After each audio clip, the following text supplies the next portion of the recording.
All right, for further analysis, we are joined by Amin Saikal. He is a professor emeritus of Middle Eastern Studies at the Australian National University. Professor, great to have you here with us on TRT World. So what's your navigation through the political turmoil unfolding in Israel?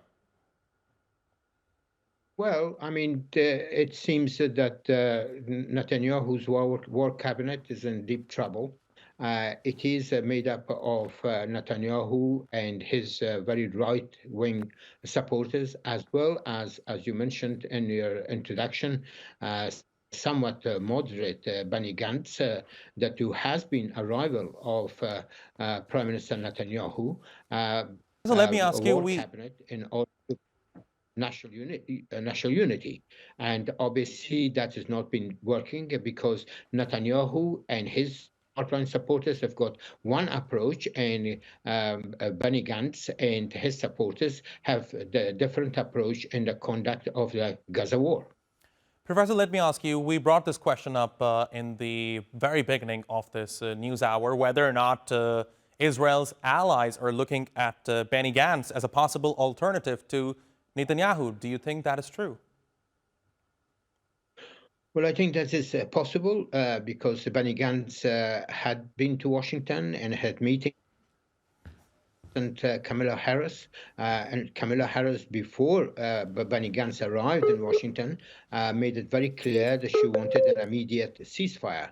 And I think that's the message that the United States has really given to Benny Gantz. And of course, also Gantz visited London, and I'm sure that message has been reinforced by Foreign Minister Cameron. But at the same time, it is important to remember that Netanyahu is still in charge. And Netanyahu has made his position very clear that he's the one who's really calling the shots. And in fact, he had instructed the Israeli ambassador in Washington not to provide any support for Gantz's visit to Washington. So it means that the two men remain quite rival to one another, and this is really affecting the whole decision-making process on the part of the Israeli war cabinet.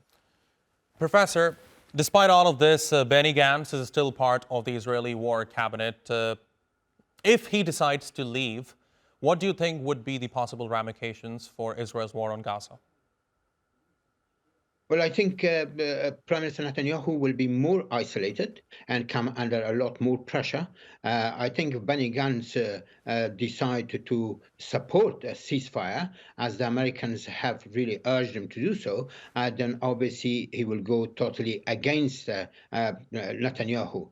But Gantz is also very cautious because he knows that if he leaves the war cabinet, then Netanyahu will be in a position, and of course in coalition with the hardline war minister or defense minister, to do whatever they wanted to do. So in a way, Gantz is a sort of in a bind as Joe Biden is. I mean, Joe Biden on the one hand wants a ceasefire, but only a temporary ceasefire, and still wants Israel to go ahead with its final objective, that is to wipe out Hamas, which so far has proved to be extremely difficult on the part of the Israelis, forces. But on the other hand, also would like to elevate the position of the United States and the region, and in the eyes of the Arab world and the Muslim world,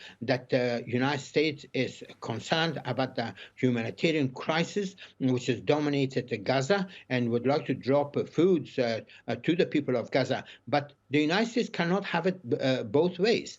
I mean, it cannot really provide material and particularly military support to Israel, and at the same time trying to rescue its international reputation by telling the world and telling the Palestinians that they are prepared to provide humanitarian assistance, dropping food from the air, which proved to be very ineffective.